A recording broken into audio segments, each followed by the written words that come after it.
This topic is a paper by Alon.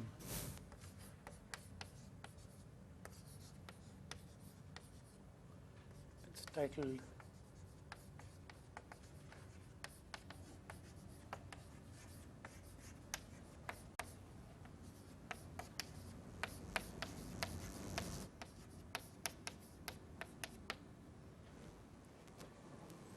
So it's available on his homepage. Noga Alon is somewhere in Israel. Weizmann, somewhere. So you can search for it, Google, and find the paper. So this is considered an important paper in the area, kind of pioneers what we've been discussing in this course, this polynomial method, combinatorics. Okay. So let's. Where does the word Nullstellensatz come from? Have you heard of this before? It's German, yeah. So there is the Nullstellensatz means null point theorem.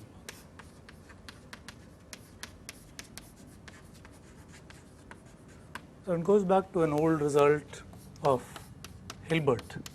That is the original Nullstellensatz, David Hilbert. And so this is the theorem. It's a technical sounding theorem. Let me write down the statement and I'll explain why it's interesting. So what it says is that, so let F be a nice field.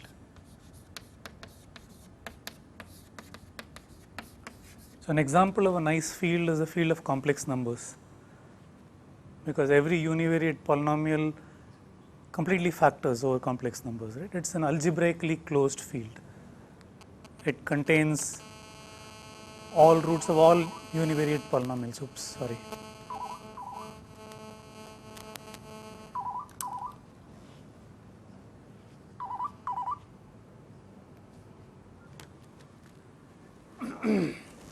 So let F be an algebraically closed field, and you have polynomials F and G1, G2, Gm are n-variate polynomials over F. Okay.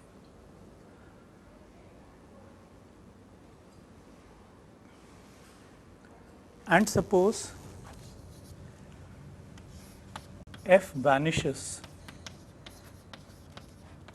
on the intersection of the zero sets of the GIs. Z of GI is the set of points. So ZGI is all A bar and Fn such that GI of A bar is 0. The zero set of GI. So take the intersection of the zeros. Suppose F vanishes on it. Then there exists a positive integer k and polynomials. Oops, I'm sorry. I think I'll just turn off the thing.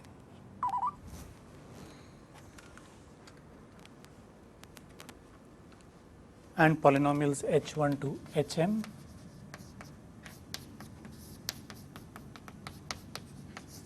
such that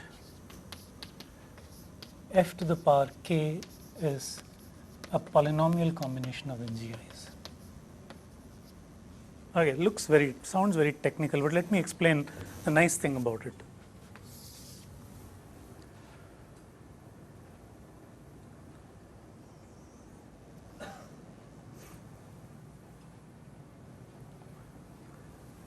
Suppose G1, G2, Gm are polynomials over a field such that for some other polynomials hi, summation hi gi is 1.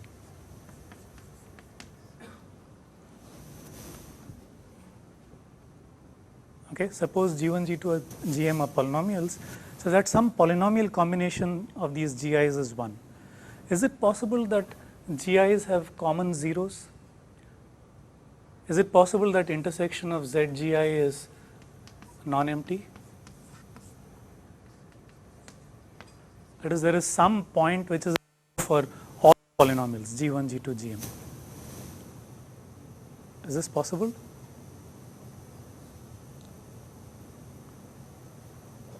It's not, because at that point the left hand side is 0, but the right hand side is a constant 1, it is never 0. So if a polynomial combination of the GIs is 1, then there is no common. So this is a kind of generalization of two polynomials, univariate polynomials having GCD 1. Suppose you have polynomials AX and BX over a field F, such that the GCD of AX and BX is 1. Then we know, as we have discussed using Euclid's algorithm, there exist two other polynomials Sx and Tx, such that Sx into Ax plus Tx into Bx is 1.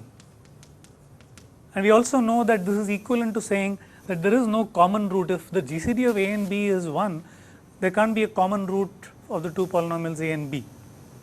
Because if there was a common root, x minus alpha would be a factor of both A and B, the GCD would have been non-trivial. It's also captured by this relation. Okay? And this is like a multivariate generalization of that statement. G1 to Gm cannot have a common 0 if this happens.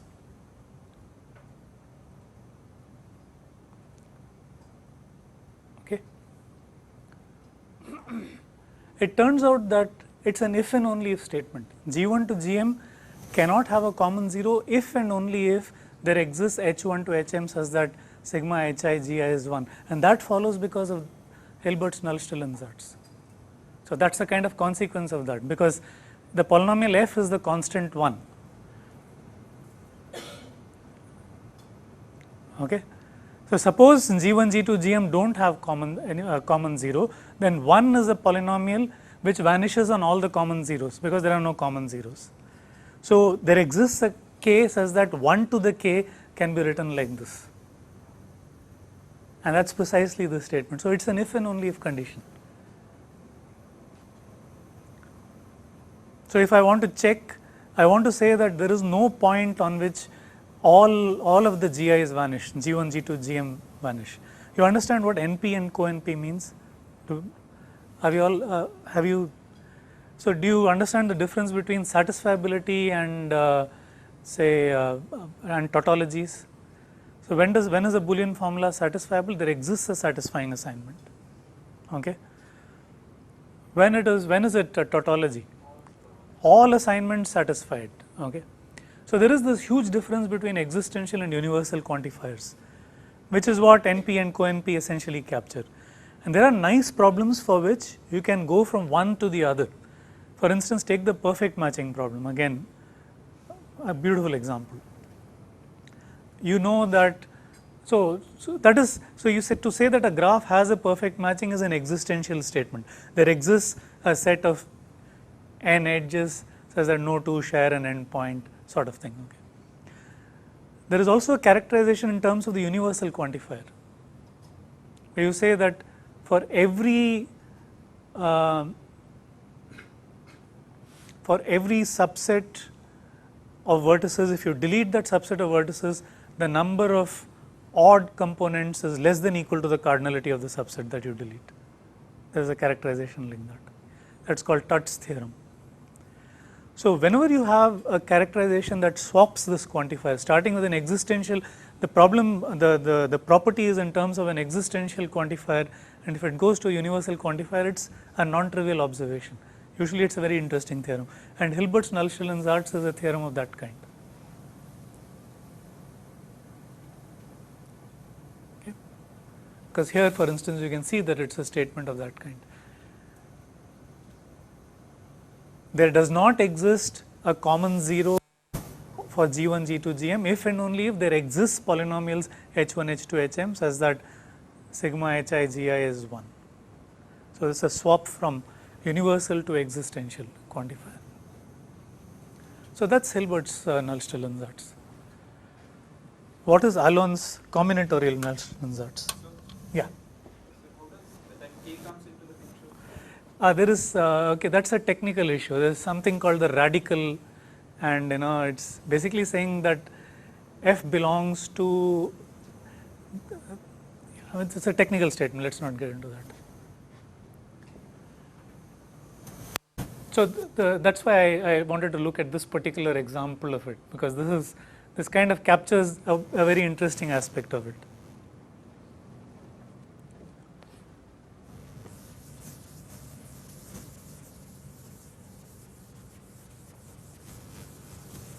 Okay, Alon's combinatorial Nullstellensatz. Let me just call it NST for Nullstellensatz.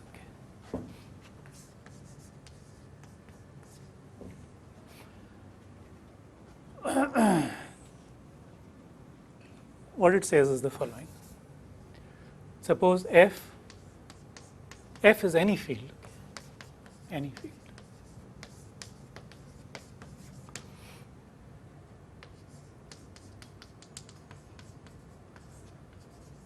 F is a non-zero polynomial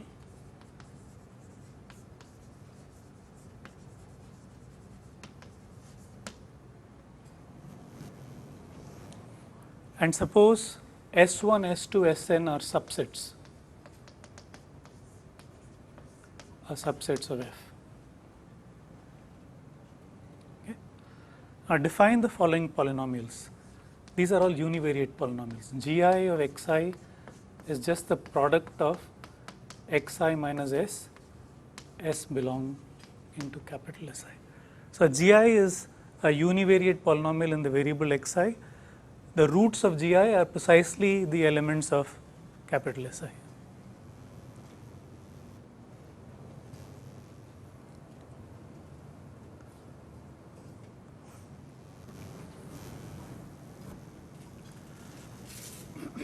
What it says is that suppose f vanishes on the product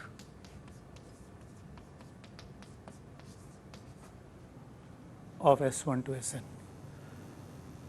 okay, then there exists polynomials h1 to hn in f of x1 to xn such that the degree of hi is bounded by degree of f minus degree of gi for all I, and f can be written as summation hi g.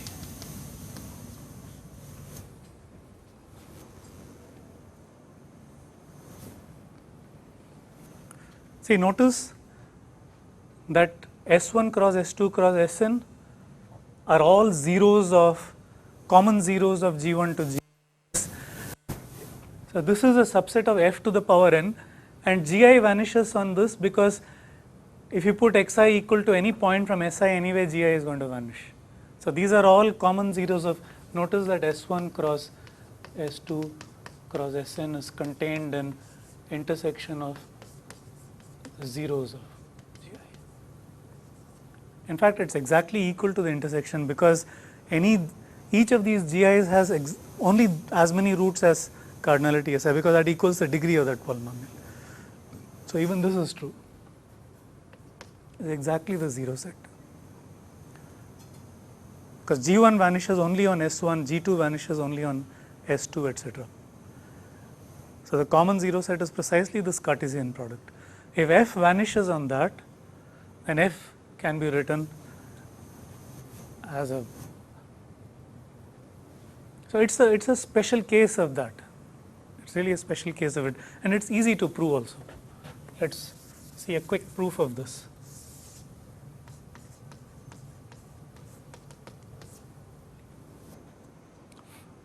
The proof is just by division.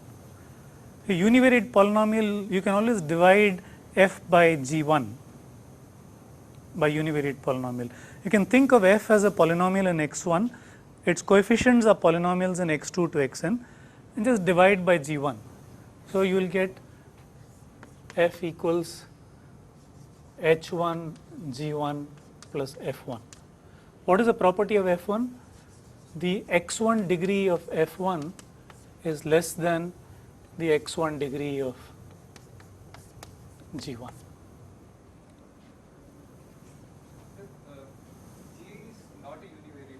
Gi is a univariate polynomial. Just see here. Gi is just xi product of xi minus every element in capital Si. So it's a polynomial on only the variable xi.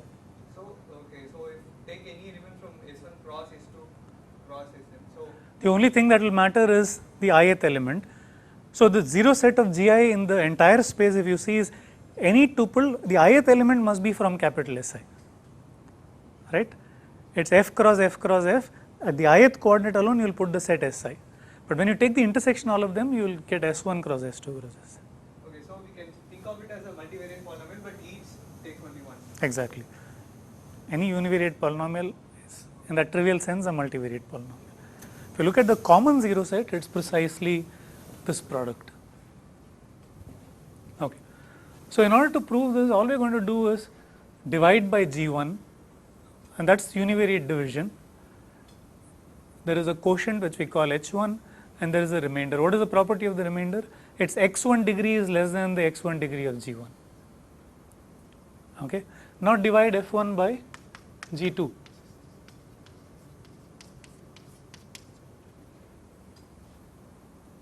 And keep doing it. So you are pushing down. So when you divide by G2, you are not going to increase the x1 degree, because G2 is a univariate polynomial in x2. So when you divide, the remainders degrees are one by one going to drop. So when you do it all the way, what will you get? You get f in the end is h1 g1 plus h2 g2 hn gn plus the final remainder. Let's call it f bar. What is the property of f bar? For all I, the xi degree of f bar is less than the xi degree of gi for all I.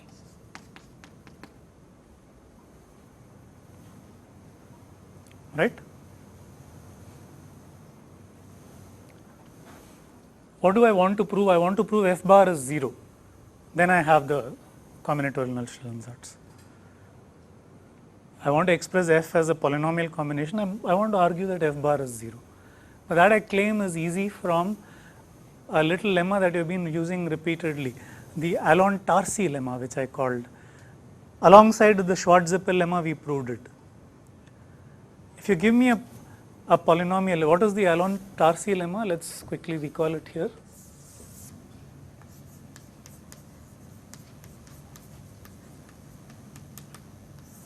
Let's write it for f bar.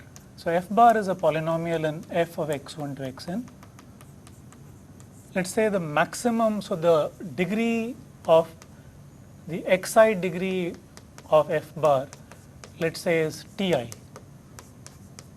for all I. Now if I choose sets S1 to Sn such that cardinality of Si is Ti plus 1 for all I, then I know that f bar does not vanish on S1 cross S2 cross Sn. F bar is a non-zero polynomial. If you give me a non-zero polynomial, take the maximum individual degrees of all the guys. Let's say T1, T2, Tn. For every coordinate, if you choose a set of size more than that maximum degree, then f bar cannot vanish on the Cartesian product, and we proved it by induction. Just a 4-line argument. Now we can apply that to f bar here, and the same sets S1, S2, Sn. The degree, xi degree of gi is precisely cardinality Si. So degree of xi degree of f bar is what we are calling Ti. So Ti is less than cardinality Si. So I know there is a point in S1 cross S2 cross Sn where f bar does not vanish. But both f and this are going to vanish on it. That's a contradiction if f bar is non-zero. right? If f bar is non-zero, there is a point in S1 cross S2 cross Sn by the Allen-Tarski lemma where f bar is non-zero. But on S1 cross S2 cross Sn, by assumption f is 0, so f vanishes, and I know G1 to Gn, each of them vanishes. So f bar also has to vanish. Okay, so f bar is not non-zero, and that proves the combinatorial Null-Stillen-Zatz. So what we are going to actually use is a small consequence of the combinatorial Null-Stillen-Zatz. Let me write that down and prove that, and then we'll see 3 really nice examples, 3 applications of that. So is this proof clear to everyone? There's one part which you should verify for yourself, that the division algorithm makes sense and it works here. Yeah. Here we don't. Yeah. Why? We won't get into that. We have to then understand various algebraic quantities like algebraically closed field and these things. So here the reason why things are easier is these GIs are univariate polynomials. Those GIs are not univariate polynomials, they are general.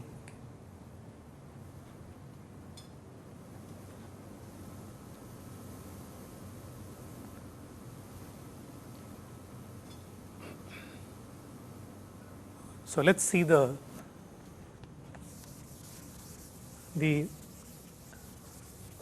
actual Null-Stillen-Zatz that we are going to use. Allen calls both this and that consequence which we are going to prove as Null-Stillen-Zatz.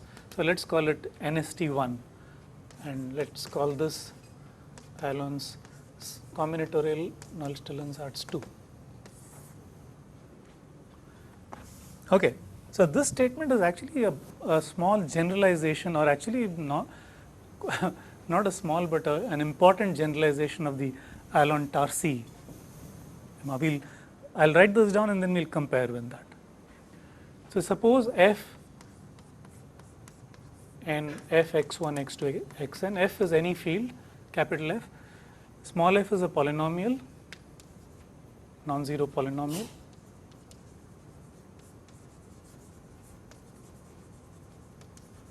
say of total degree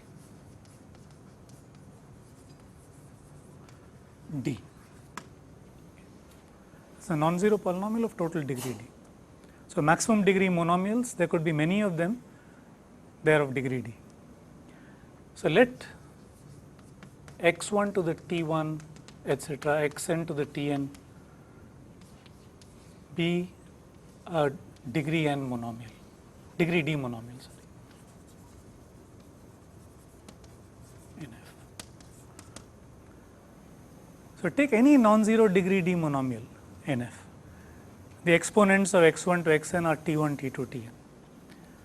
Now let Si be a subset of F. Cardinality of Si is ti plus 1 for all I.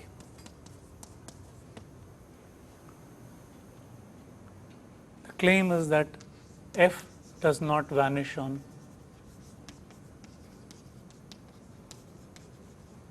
S1 cross S2 cross Sn.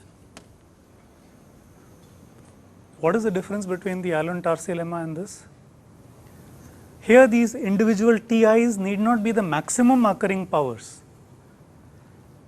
See, something like, the total degree d may be 10. Let's take the case where you have 3 variables, x1, x2, x3. The total degree may be 10. And there may be several monomials of degree 10 that occurs in F. Maybe F looks like x1 to the power 5, x2, x3 plus, x3 to the power something, 4, x1 cube, x2 square, x3 cube, etc. No.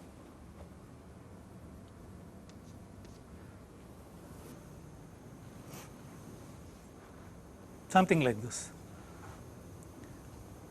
And here you may have x1, x3 to the power 10. So, f may look like this. If I am going to apply the Allen-Tarski lemma, I will have to choose capital S1 of size 5 plus 1, because 5 is the maximum occurring exponent for the variable x1.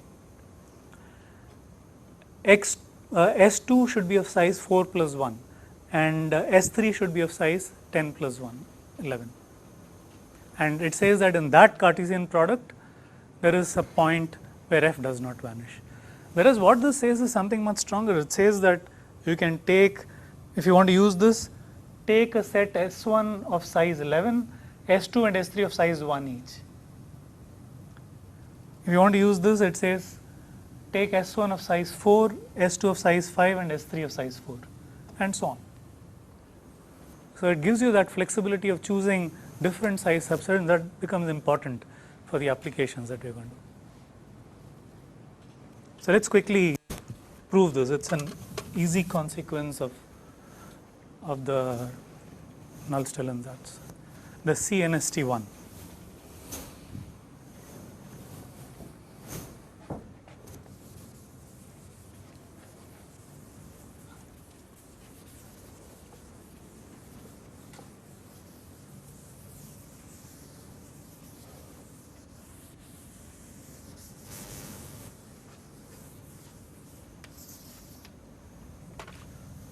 So, this is the proof of CNST2.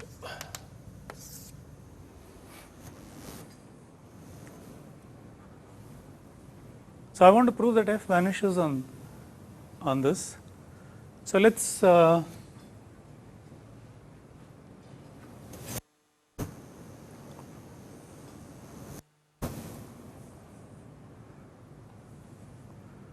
I want to prove f does not vanish on it. If f vanishes on it, what happens? Suppose to the contrary that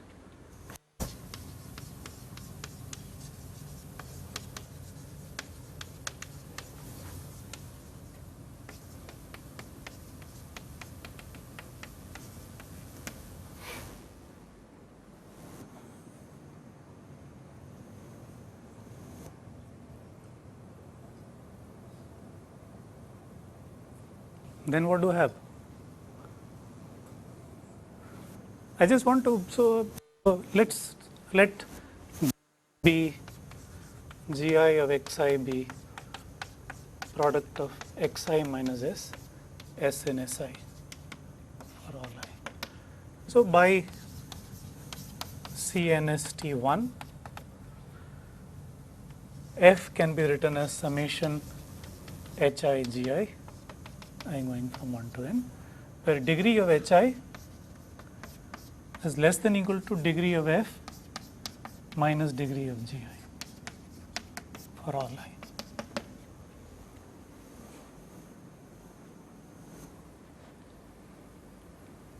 Okay. Because by assumption f vanishes and therefore CNST1 applies. Now, on the left hand side, x1 to the t1, xn to the tn has non-zero coefficient, is non-zero in the left hand side. What about the right hand side? If it is not, it has to be non-zero on the right hand side because they are equal. I want to argue that in any hi gi it must be, the coefficient must be 0. If in every hi gi the coefficient of this guy is 0, then obviously it has to be 0. So, take hi gi. What does hi gi look like? In hi gi, so hi gi is hi multiplied by product xi minus s, s and si. So, this thing looks like xi to the power ti plus 1 plus some smaller things.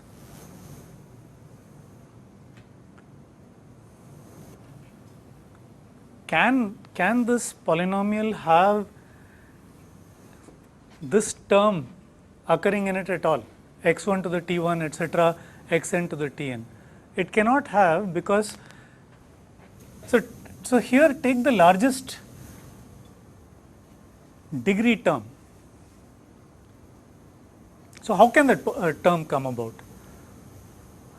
Here we don't have any other variable other than xi. Okay. So if that term is going to occur in it, all that must come from hi, x1 to the t1, x2 to the everything except xi to the ti possibly must come from hi. But any such non-zero term when you multiply by xi to the ti plus 1 is going to change the exponent of xi, isn't it? It's going to make it at least ti plus 1 or more.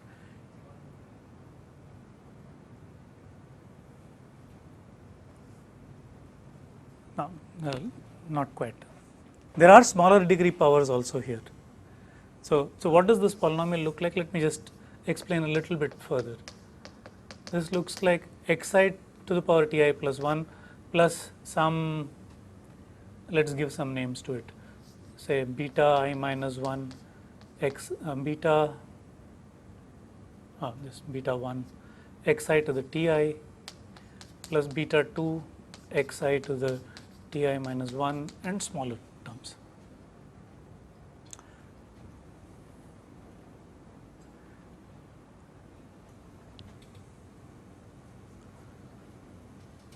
So suppose coefficient, what can be the coefficient of x1 to the t1 etc. xn to the tn?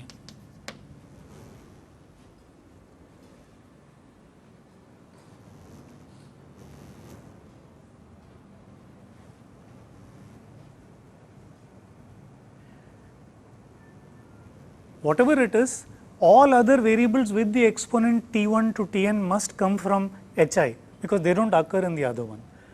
The moment you have something like that coming from hi, if I multiply it by xi to the ti plus 1, the degree of hi into gi exceeds the degree of f, and I know that the degree of hi is at most degree of f minus degree of gi. So the sum of the degree is actually bounded by the degree of f. I can't exceed the degree of f. Okay.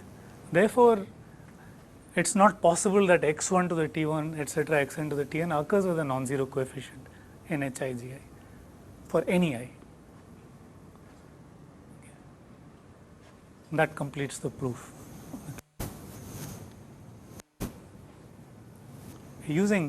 Crucially using the fact that the degree of hi is at most degree of f minus degree of gi. And this comes because we constructed these hi's by division. So you took f, you divided by g1 to get h1. Okay, the quotients, I know that the property is that the sum of the degrees of h1 and g1 is upper bounded by degree of f. At every stage that's true. Okay, and that's what is crucially being used. Okay, so that completes the little proof of the second null still ansatz. Now let's look at the three applications that all from the same paper by Alon.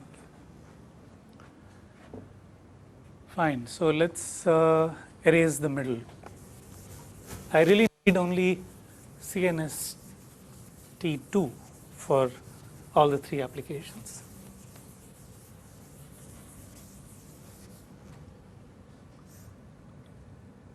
So let's say application 1. So this is a kind of geometric problem.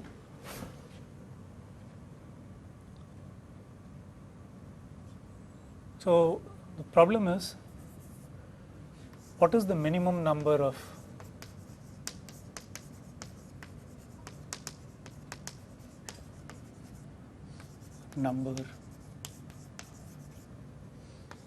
hyperplanes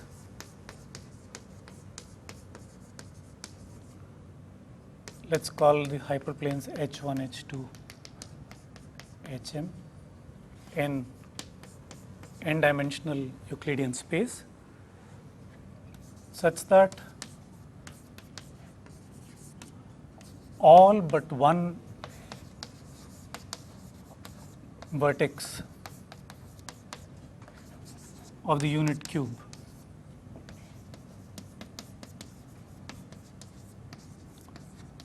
so the vertices of the unit cube there are 2 to the n vertices of the unit cube, and they are all basically all binary strings of, the coordinates are 0, 1 patterns of length n, right. So you want to cover, you can put hyperplanes in any way you like in n dimensional space.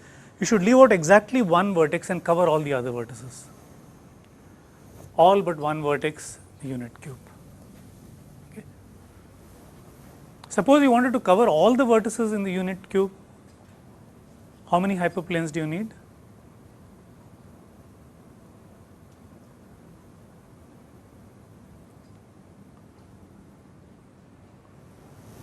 I want to cover all the vertices in the unit cube, 2 hyperplanes are enough, x1 equal to 0 and x1 equal to 1. See, each such equation defines a hyperplane. No? So, take x1 equal to 0 and x1 equal to 1. These 2 hyperplanes cover all vertices 0, 1 to the n, right. Every 0, 1 vector is going to be either having x1 0 or x1 1. And these 2 hyperplanes will cover everything. So, if you want to cover everything, 2 are enough. Can you do it with 1? Can one hyperplane cover all the vertices? Intuitively it looks impossible, but can you give me an argument? I mean, why can't a1 x1 etc. plus an xn equals b? Why can't it cover all the 0, 1 to the n points?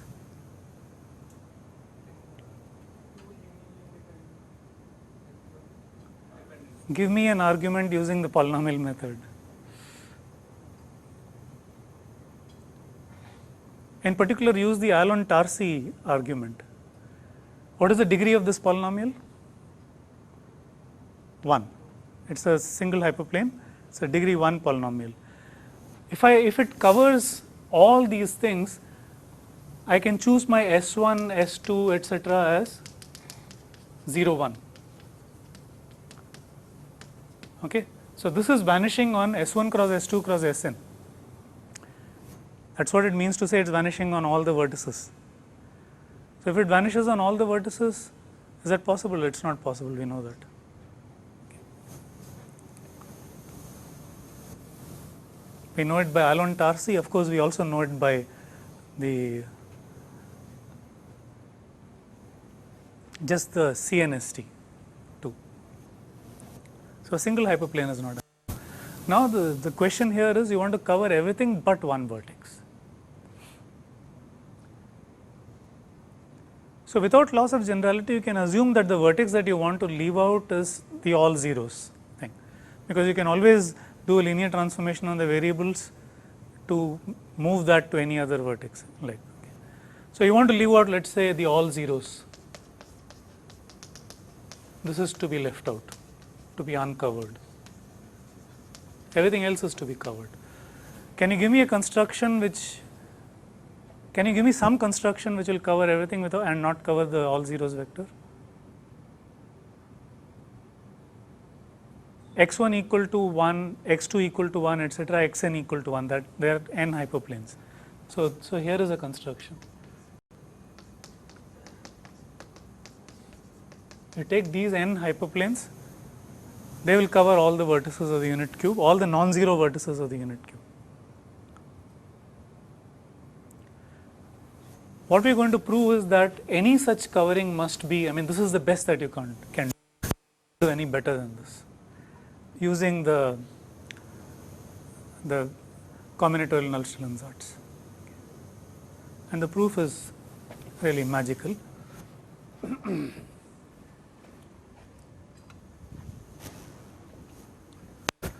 So, suppose H1 to Hm is, so proof is by contradiction.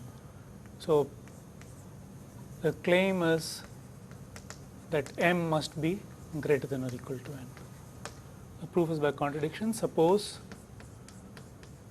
H1, H2, Hm cover all vertices except 0 bar and M is less than N. Let us say Hi is defined by something like ai1 x1 etc. plus ain xn equals bi, because each hyperplane is going to be a linear equation of this kind. ai1 to ain are the coefficients of x1 to xn, and bi is the offset. Okay. Now what you do is you define this polynomial p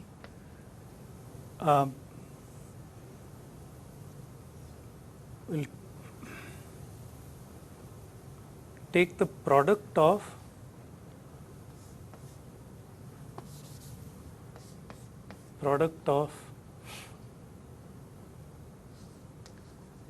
ai1 x1 plus ain xn minus bi,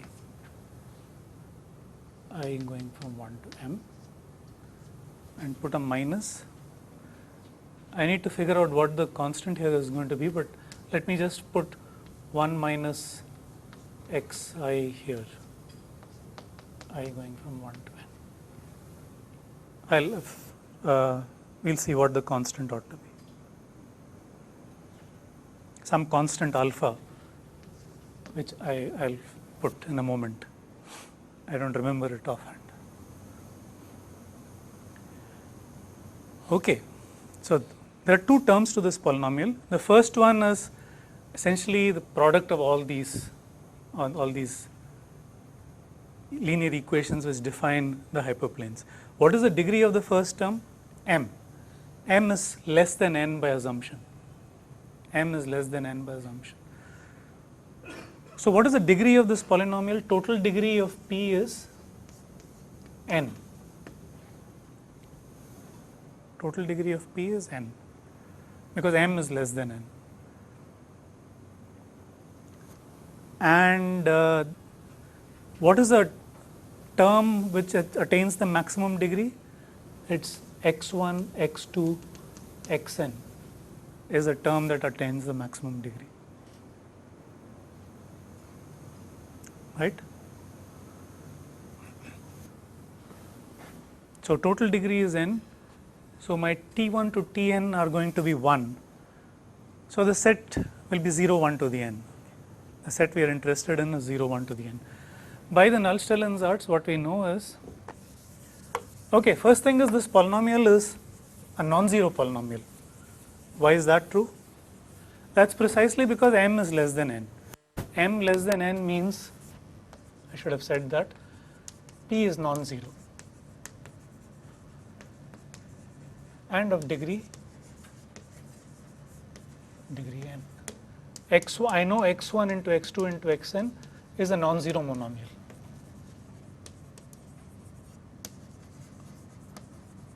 Therefore, by combinatorial Nullstellensatz 2, there exists a point a bar in 0, 1 to the n. Because all the exponents are 1, I can choose a set of size 2 for every coordinate. There exists a point such that p of a bar is not 0.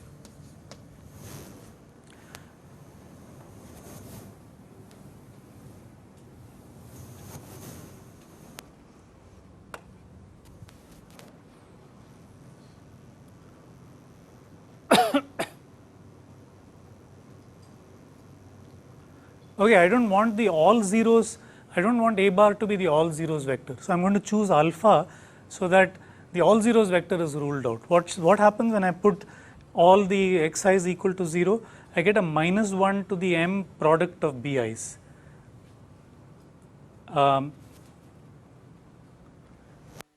So here there is a coefficient minus 1 to the something. That is not important. The coefficient of this is alpha time whatever minus alpha times minus 1 to the n. That's not important. So p of 0 bar, I want this to be 0, equals 0 if product of minus bi I going from 1 to n m is the same as alpha, right, equals alpha. So we'll choose alpha to be equal to that. We choose For to be equal to that, I know P of 0 bar is 0, therefore A bar is non-zero. A bar is not 0 bar. But if A bar is not 0 bar, one of the coordinates of A bar is 1, that will make this term 0. A bar is not 0 bar, it will make this term 0, but then this must be non-zero. But that means it's not covered by any hyperplanes, because if it's covered by a hyperplane, one of these equations must also vanish. Really, I mean, this is a clever argument. A bar is not 0. If A bar is not 0, it means product of 1 minus ai, I going from 1 to n is 0. But that will mean product of ai1 x1, I mean this is a1, ai n an minus bi, I going from 1 to n is non-zero, because P of A bar is non-zero. That means it's not covered by any of the hyperplanes. Okay, so that proves that M should be at least n. So that was the first little magical application. Let's see the next two.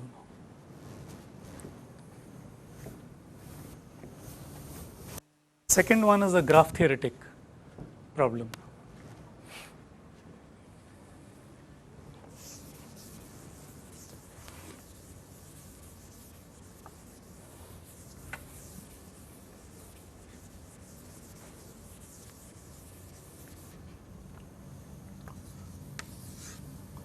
It's some kind of a classical problem. So this is, basically you're looking for regular subgraphs of regular graphs.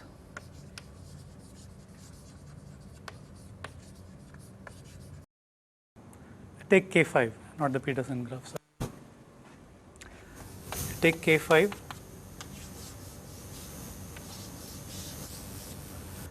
Delete any one vertex from it, that gives you a 4 regular subgraph. K4 is contained in K5. Okay. So that's a trivial statement, but it's true in general. Every 4 regular graph has a 3 regular subgraph. By subgraph, I mean you can knock out some vertices as well as knock out some edges from it. Okay. And this kind of a statement has been generalized to the following, that every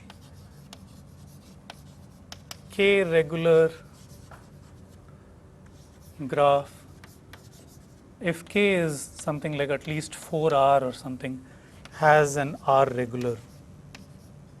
It's not quite a generalization, but it's a general statement.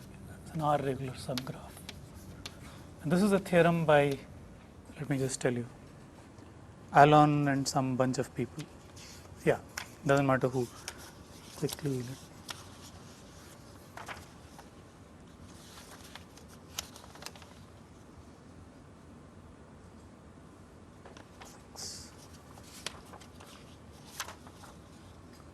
Alon, Friedland, Kalai. Yeah.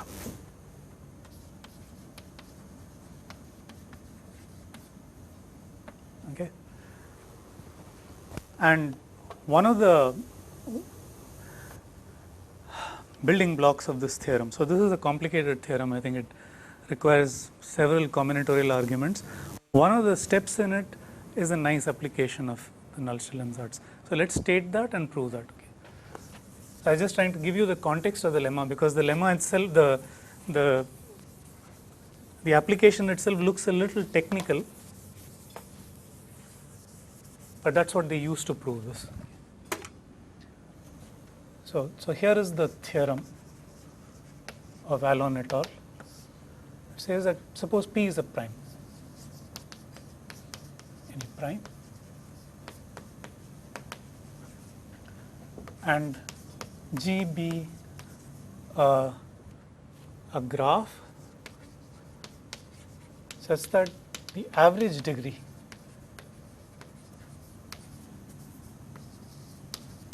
average degree is at least strictly greater than 2p minus 2, and max degree is 2p minus 1.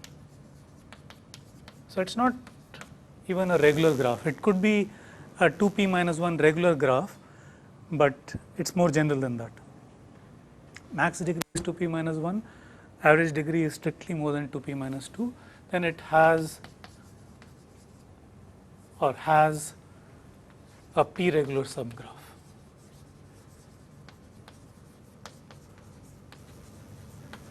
And the proof is just magic. Every graph, P is a prime. Take any graph, say a regular graph of degree 2p minus 1. So this is more general. It allows some nodes to have smaller degree, a few nodes to have smaller degree, because the average degree is strictly greater than 2p minus 1, and max degree is only 2p minus 1. So a few nodes can have small degree, the average would still be large. Many nodes should have degree 2p minus 1. Then it will have a p regular subgraph. That's the claim. Okay, here's how it's proved. So let I be the incidence or A be the incidence matrix. Let's call it I. I be the incidence matrix.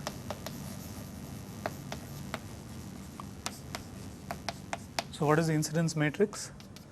The rows are indexed by vertices, let's say, and the columns are indexed by edges.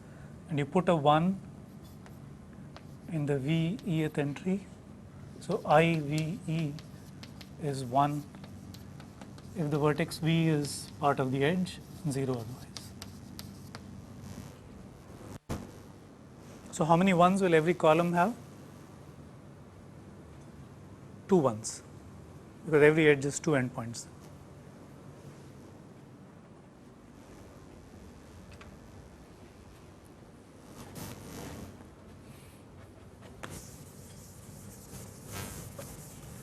Now, we are going to identify the p regular subgraph by picking edges which will define that subgraph. Okay. So, in order to do that, you will think of the variables. So, you will introduce indeterminates x sub e for every e and e. These are all variables. Okay.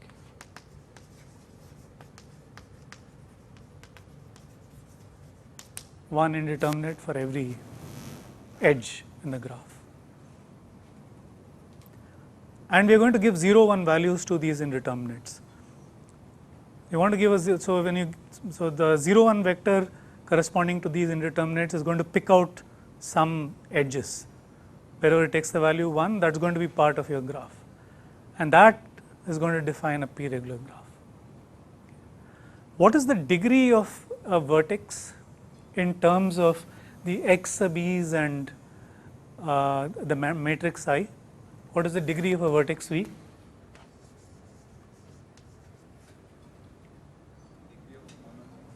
What is the degree of the vertex V in the entire graph G? It's the sum of all the entries in the row, right?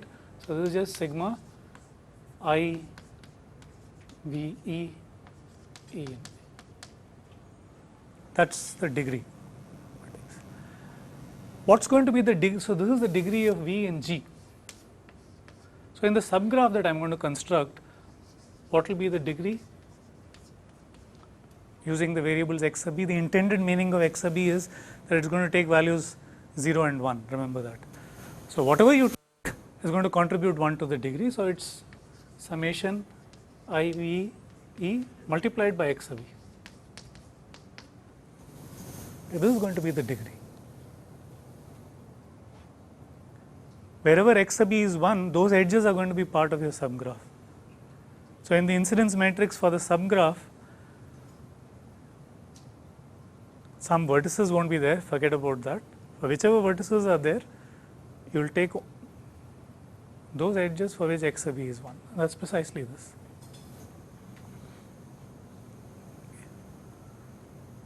Now I want to force everything to take 0, 1 values. So I'm going to define the following polynomial.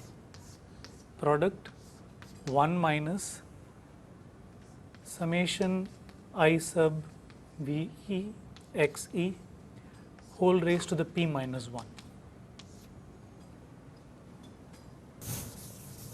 Kind of behavior. So for that, I'll just put product x sub e minus 1 e in e.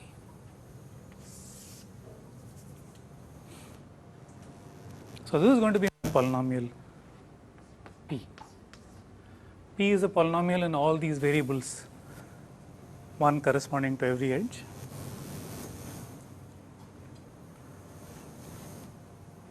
What is the degree of the first term?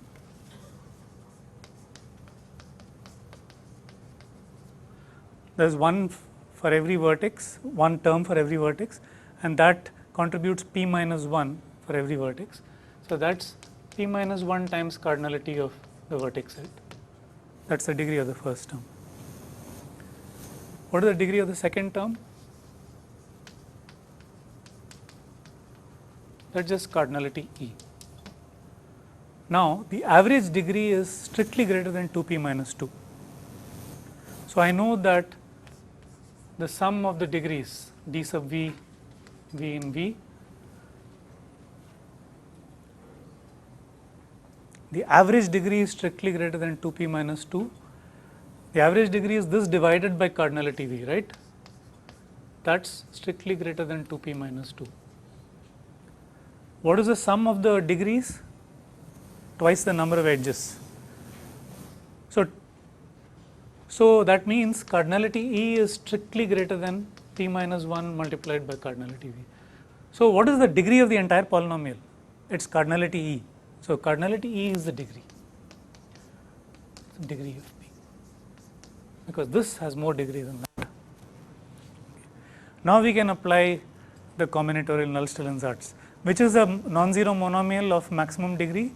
The product of, so product of x sub e, e in e is a non-zero monomial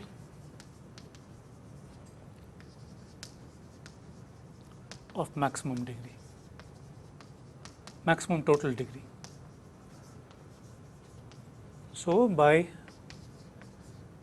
CNST2, I know that P of A bar is non-zero for A bar in 0, 1 to the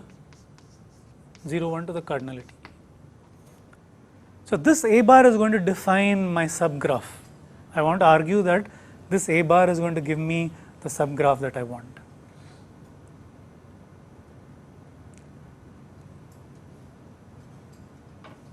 A bar is clearly defining a subgraph. It's picking a subset of edges. Okay.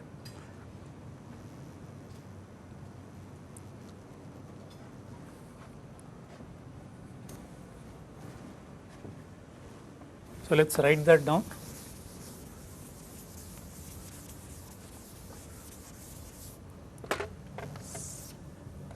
A bar picks a subset of edges.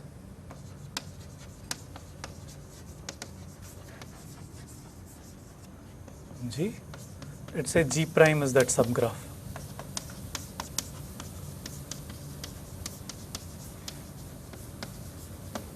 What we want to prove is that every vertex in the subgraph has degree p. Degree 0 or degree p? Degree 0 means those vertices are not part of that subgraph. They are all out. Everything that's there will have degree p. Why should that be the case? For that we need to analyze this term.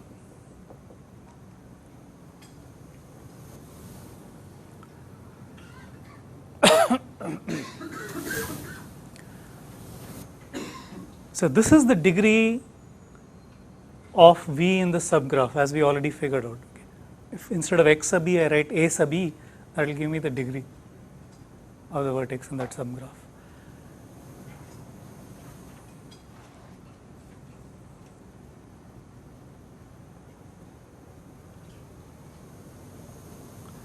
Okay.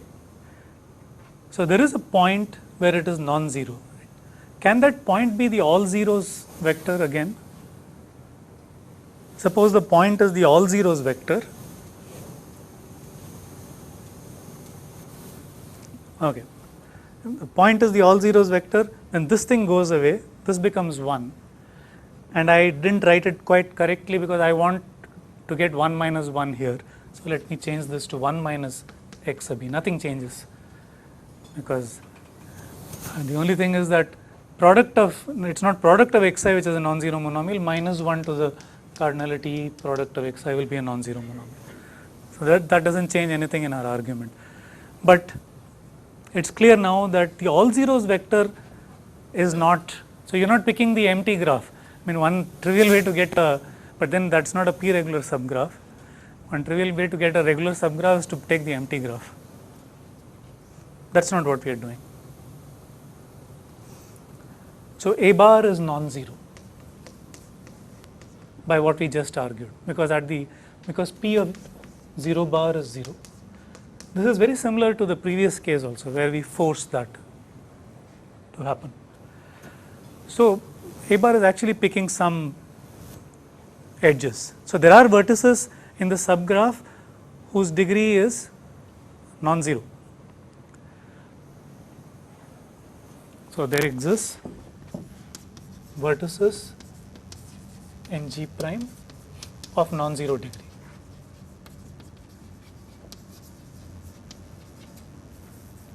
Since a bar is non-zero. So take any such vertex, those are the only vertices of interest, non-zero degree. What can we say about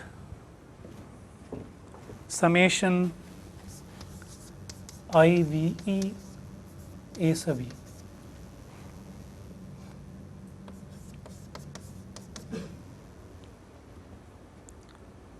This number. Is it possible that this is not 0 mod p? Suppose this is not 0 mod p. If you have a number that is between, that is non-zero mod p, when you raise to the power p minus 1, what is its value?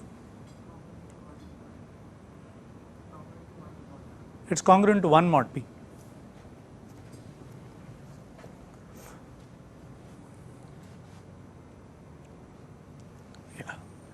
I should just say one more small thing, that here we are working over the field Fp. So the entire argument when I am applying the combinatorial Null-Stillen-Zards is over the field Fp. That's important. I didn't say that. In fact, I didn't even realize it. I just, like last time, I was assuming it's over real numbers. But we are working over the field Fp. Over the field Fp, what will happen is that this to the power p minus 1, if this is non-zero mod p, will become 1 mod p. 1 minus 1 is 0. So this will vanish. Even if one of these degrees is non-zero mod p, this quantity will vanish. The first term will vanish. The second term also is going to vanish because a bar is non-zero. Some variable x sub e is taking the value 1. Second term also vanishes. But that contradicts the fact that p of a bar is non-zero. Since p of a bar is non-zero and this term anyway is going to vanish, this guy better not vanish. And that means this must be 0 for all v. For every vertex, this must be 0. So all the vertices of non-zero degree have degree which is a multiple of p. It's 0, which then you throw it away. It's p or it's more than p. Can it be more than p? It can't be, because the maximum degree is 2p minus 1.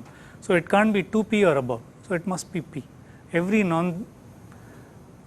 non-zero degree is p. It's sheer magic that this polynomial contains so much of information about the graph.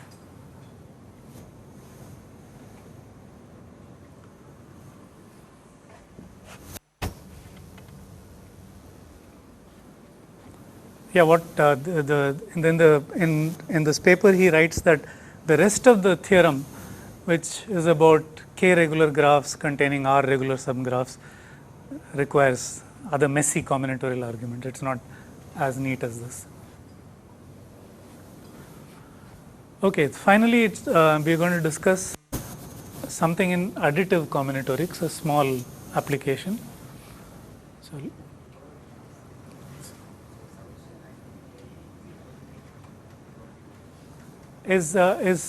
has to be 0 mod p. So p divides that. So that since that is the degree of the vertex v, and if it's non-zero, it has to be a multiple of p. Yeah, that's exactly degree there, exactly. So this is the degree in the graph G prime of the vertex v.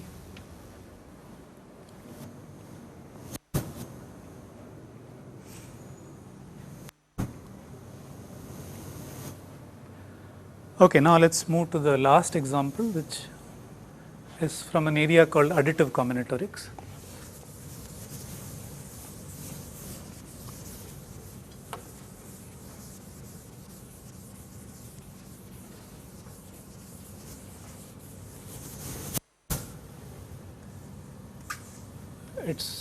It's called the Cauchy-Davenport theorem.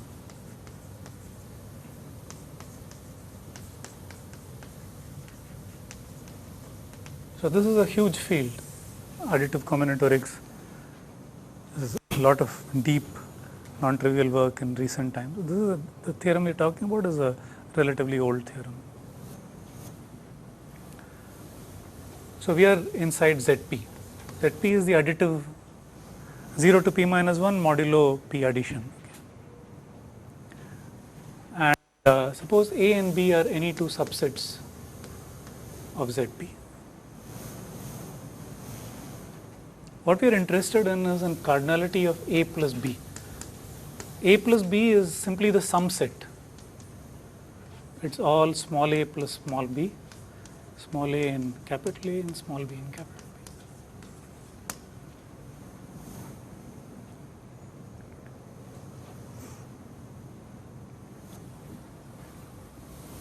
I want to know how small can the sum set be for arbitrary sets A and B. And the theorem says that cardinality of A plus B is at least the minimum of cardinality A plus cardinality B minus 1 and P.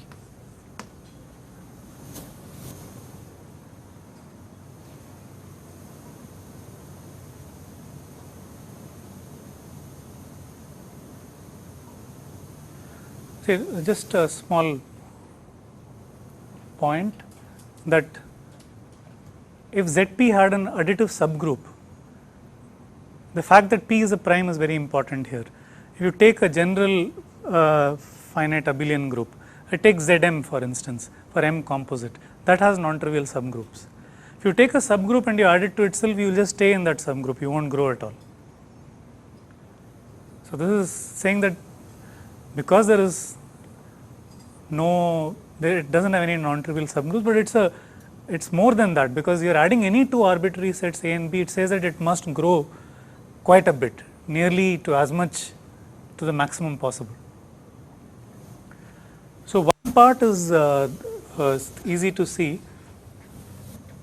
One point is that if cardinality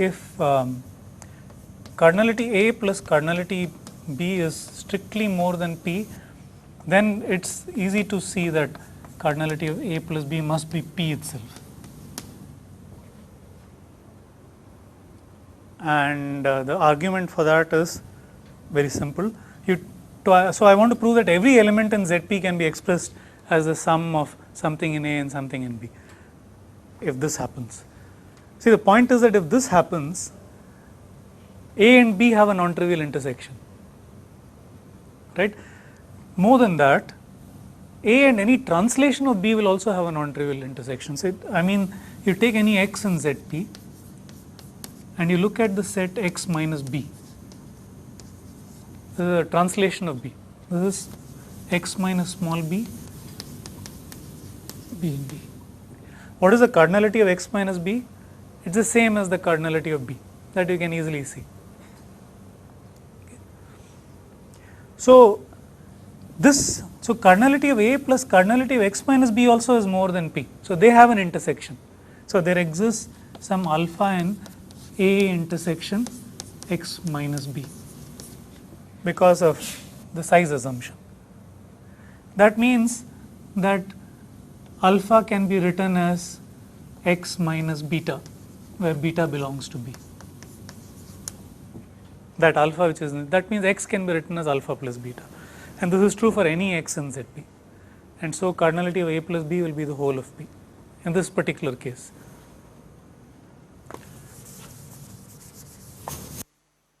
You can as well assume that cardinality A plus cardinality B is less than or equal to B. That's the case where you want to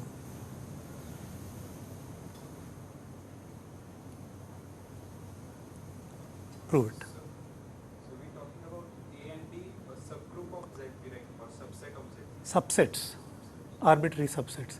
ZP doesn't have any non-trivial subgroups at all, because P is a prime, no? The order of the subgroup must divide the order of the group.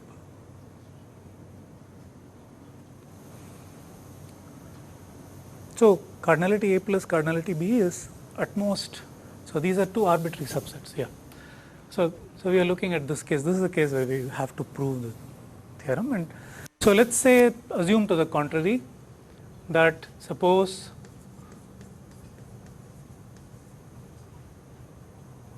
cardinality of A plus B is at most cardinality A plus cardinality B minus 2. We want to prove in this case, of course, that it is minimum of these two then is this plus this minus 1. That's what you want to prove. Assume it's less than that, it's at most that minus 2. So let's choose a set.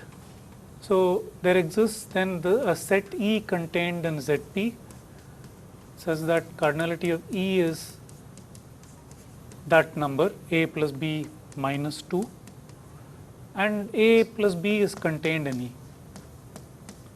See, A plus B may have, by assumption, something smaller than cardinality A plus cardinality B minus 2. Take a set of that size and define the following polynomial. So now a two variable polynomial, Pxy is product of x plus y minus small e, where small e comes from, again this is a polynomial over Z Fp. P is a polynomial over.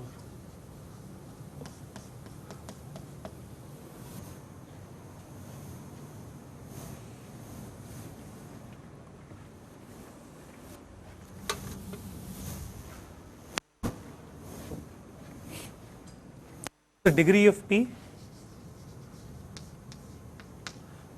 is cardinality E, which is cardinality A plus cardinality B minus 2. Clearly, it's a product of linear terms. There is an x to the power cardinality E in the polynomial. It can't be cancelled. Now, let T1 be cardinality A minus 1 and T2 be cardinality B minus 1. We are going to apply combinatorial Null-Still to this polynomial. What is the coefficient of x to the T1 times y to the T2? That's again a maximum degree term. It's a monomial of maximum degree.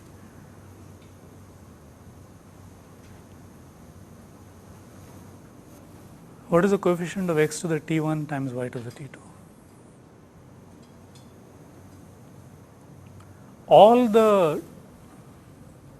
How will we figure that out? See, all the degree cardinality E terms are obtained from x plus y to the power cardinality E.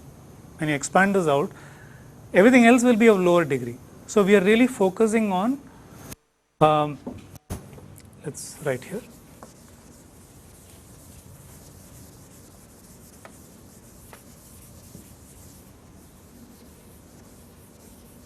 So you are really focusing on x plus y to the cardinality E, because the maximum degree terms are all going to come from that.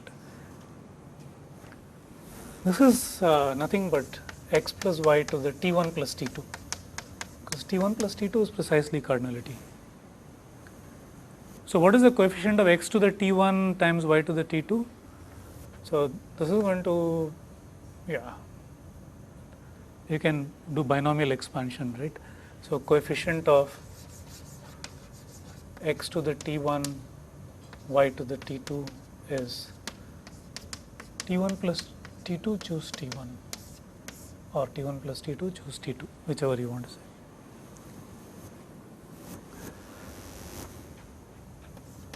Is this 0 or non-zero? I need to take a non-zero monomial. I claim that this is not 0 mod p. So that x to the t1 times y to the t2 is a non-zero polynomial.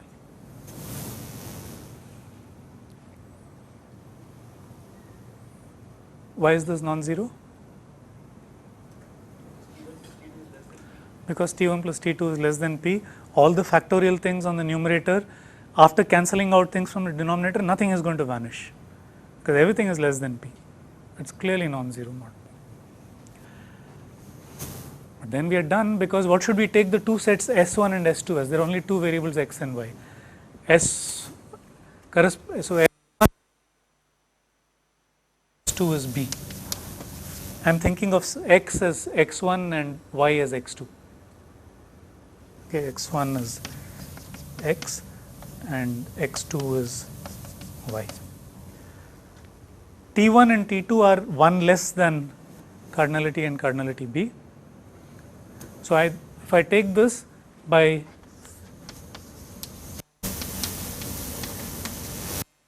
this A in A and B in B such that PAB is not 0. See, it was crucial for me to take this term x to the t1 y to the t2, because these are the ones I want to find a point in A cross B where P doesn't vanish, which will contradict, sorry, the most important thing I forgot to say. By definition, P vanishes on A cross B. Why? Because A plus B is contained in E. You take anything in A and anything in B, their sum is equal to something in E. E can have more elements, but everything in A plus B is contained. So P vanishes on A cross B.